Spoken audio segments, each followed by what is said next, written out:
مختال کہتے ہیں وہ شخص جو اپنے خیال میں بڑائی کرتا ہے، فخور وہ آدمی جو اپنے ایکشن میں بڑائی دکھاتا ہے۔ تو نہ اپنے سوچ میں بڑائی کرو، نہ اپنے ایکشن میں بڑائی کرو۔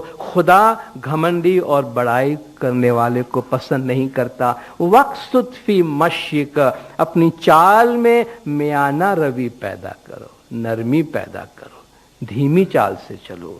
وَغْضُضْ مِنْ صَوْتِكَ، اپنی آواز کو نرم کرو، اپنی آواز کو دھیمی کرو۔ إِنَّ أَنْكَرَ الْأَصْوَاتِ لَصَوْتُ الْحَمِيرِ، آواز میں سب سے بری آواز گدھے کی آواز ہے، خدا فرماتا ہے۔ تو حکم دیا گیا کہ بھئی نہیں کچھ ہوش ہو تو سروے کچھ تھاشو، ایوا سروے کچھ صاحب جی نے بھاوے۔ یہ ایک روزہ سر کا، بہت سے اور روزے ہو سکتے ہیں، لیکن یہاں فرمایا گیا اپنے سر کو ذرا جھکا کے نیچے رکھو۔ دوسرا، چشم، جو آنکھ کا روزہ ہے، چشم حلال پر نگاہ کرے۔ دوسرا روزہ تمہارے آنکھ کا ہے، اور آنکھ کا روزہ یہ ہے کہ اپنے آنکھ پہ قابو رکھو۔ خدا نے دنیا کی ساری چیزوں پہ تمہارا حق نہیں رکھا ہے، بعض چیزوں پہ تمہارا حق ہے، باقی چیزوں پہ تمہارا حق نہیں ہے۔ تو جن پہ تمہارا حق نہیں ہے ان پہ نگاہ ڈالو گے لالچ کے ساتھ، حرص کے ساتھ، تو وہ بد نظری ہے، بد نظری ہے۔ اور گھٹ پاٹ کے حوالے سے ماشاءاللہ ہماری جماعت بہت خوش قسمت ہے کہ بہن بھائی استری پروش سب جماعت خانے میں آ کر ایک ساتھ عبادت میں شامل ہوتے ہیں۔ تو اسی حوالے کے گنان میں ہم سے فرمایا گیا کہ استری پروش بے بندوان بین بھائنوں نے، مرد اور عورت آپس میں بھائی اور بہن ہیں، ان کے آپس میں بہن بھائی کا رشتہ ہے۔ نجر نرمل جے نہیں راکشے تینی جاشے نرگ ماہ دے، لیکن جو جماعت میں بھی اپنے نظر کو پاک نہیں رکھے گا اس کا وجود جہنم میں جائے گا۔ اور یہ آنکھ جو ہے، خدا فرماتا ہے کہ خدا کا قانون اتنا سخت ہے کہ چھوٹے سے چھوٹا گناہ بھی پکڑ لیتا ہے۔ خائنۃ الاعین قرآن میں آیا ہے، آنکھوں کی چوری بھی خدا پکڑتا ہے۔ آنکھوں کی چوری کیا ہے؟ تن کی جانے، من کی جانے، جانے چت کی چوری۔ اس کے آگے کیا چھپے جس کے ہاتھ میں جنم مرن کی دوری۔ جو باہر کا جانتا ہے، دل کا جانتا ہے۔ چت کی چوری، چت کی چوری کیا ہوتا ہے؟ ہم سامنے سے گلے ملتے ہیں اور دل سے دشمنی رکھتے ہیں، وہ چت کی چوری ہوتی ہے۔ ہم نے کسی چیز کو دیکھا، ہم نے کچھ بھی نہیں کہا، لیکن دل میں ہم نے یہ چاہا کہ یہ اس کے پاس سے نکل جائے، میرے پاس آ جائے، یا مجھے پسند نہیں آیا اس نے یہ کام کیا، میں نے دل میں جلن کا اظہار کیا، یہ چت کی چوری ہے۔ ہم سمجھتے ہیں کسی نے نہیں دیکھا، جا کے میں نے مبارکباد دیا، اس کو گلے سے ملا، بھئی بہت ترقی ہوئی، تمہاری مبارکباد ہو، اور دل میں کہتا ہوں کہ تو پیدا کیوں ہوا دنیا، تیرے دنیا میں آنے کی ضرورت کیا تھی، تیرے آنے سے میری ترقی رک گئی ہے۔ یہ منافقت ہے، اور منافقت کے سارے ڈاکے دل میں پڑتے ہیں، ظاہر میں وہ بڑا نیک بنتا پھرتا ہے، اندر سے چور ہوتا ہے۔ وہ خدا فرماتا ہے یہ چت کی چوری کو بھی جانتا ہے، خائنۃ الاعین، آنکھوں کی چوری کو بھی پکڑتا ہے۔ اس لیے یہ نہ سمجھے کہ خدا ہمیں ظاہر سے جج کرے گا۔ انما الاعمال بالنیات، اس لیے کہا گیا کہ اعمال کا فیصلہ نیت کے اعتبار سے کیا جائے گا کہ یہ عمل کس نیت سے کیا گیا ہے۔ تو چشم حلال پر نگاہ دھرے، جو حلال ہے، جس پہ نگاہ ڈالنے کی اجازت ہے اسی پہ نگاہ ڈالے۔ باقی مولا نے فرمایا اپنے نظر پہ قابو رکھے، ناک سو سگندھ بدی نہ کرے۔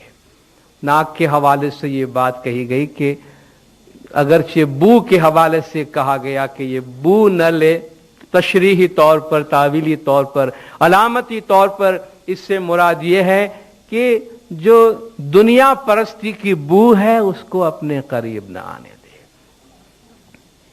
یہ دنیا پرستی جو ہے، حضور کی ایک حدیث ہے کہ الدنیا جیفتن وطالبها کلاب، یہ دنیا جو ہے وہ مردال ہے اور اس کو طلب کرنے والے کتے ہوتے ہیں۔ تو جب کوئی، آپ نے دیکھا ہوگا جانوروں کو کوئی مردال ان کے ہاتھ میں آ جاتا ہے تو